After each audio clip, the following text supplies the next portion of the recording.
haa kuffisuu malee har'a bakka tursanitti deebinee wal qoqqoodumsi kutaan gandaan gosaan amantii laallee agarra.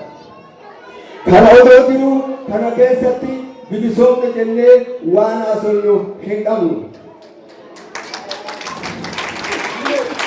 Kuni fakkii kan ta'u miseensonni adda bilisummaa Oromoo kutaa garii nagaan seenanii kutaa garii keessatti kan ittifaman garra.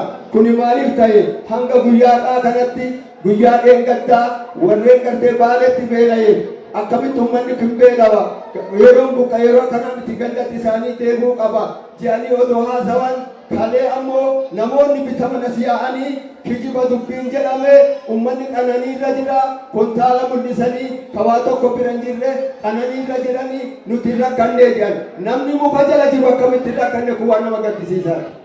Namoonni akkana maallaqaan bitamtanii qabsoo Oromoo burjaajeessitan sheenaa jalaan baatan tokko namni ija keessan beeka biyyumatti dhalatan keessa cunqurfamaan jira qabsoogaan kanarraa of qusadhaa isaanin jenna. Kanattaan siree waraanni bilisummaa Oromoo cunqurfamaadha. Ummata cunqurfamaa ummata isarraa baasuuf bosonatti galee jira. Har'as bosona keessatti baala mukaa quuncee dhakaa boraafachaa jira. Odoo kun jiru nuti bilisoomne jennee waan dhiichifnu tokko nutti fakkaatu.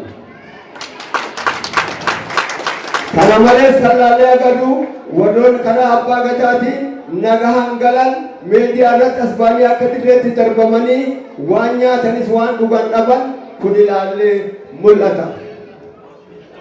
Kana kan jennu nuti ummata Oromootiif akka tokkummaa baqattoota Oromoo ta'amanitti kan dhaamnu qabsoo itti dararamee cunqurfamaan galmaan ga'e warreen duubatti deebisanii haarawatti duubaa dhiifuutti nu ooftan kun nurraa dhaabbadhaa jenna. Namoonni garii jireenya isaa wayyeeffatee ilmaan isaa barsiifatee yeroo qabsoon galma geettu qofa warri as baatanii mul'atan qabsoon Oromoo qabsaa'ummaa ga'e bilisummaan geettu ummata cunqurfamaa waliin qabsaawaati galmaan gaha nu dura ceetanii qabsoo cunqurfamaan dhiibee itti rakkatee itti beela'ee baqataan ilmaan isaatiifi waraana bilisummaa Oromootiin addaan qoodee qabsoo kana bakka kanaan ga'e qabsoo kana laqaacanii mooraa diinaatti naquu har'aan booda of kudhadhaa isinin jenna.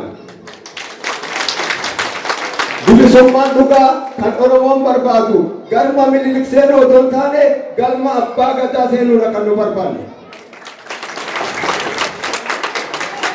Kaayoo gaafa duraa qabannee lafaa kaanee ibsan dhiifnee irraan tarkaanfannee daandii biraa dibbee birootu mootuu taane qabsoo lafaa kaanee ibsan galmaan gaannee bilisoomne jennee mirga keenya gaafa gadhaabannee bilisummaan guyyaa sani jennaa waan dhaggeeffattaniif galatooma.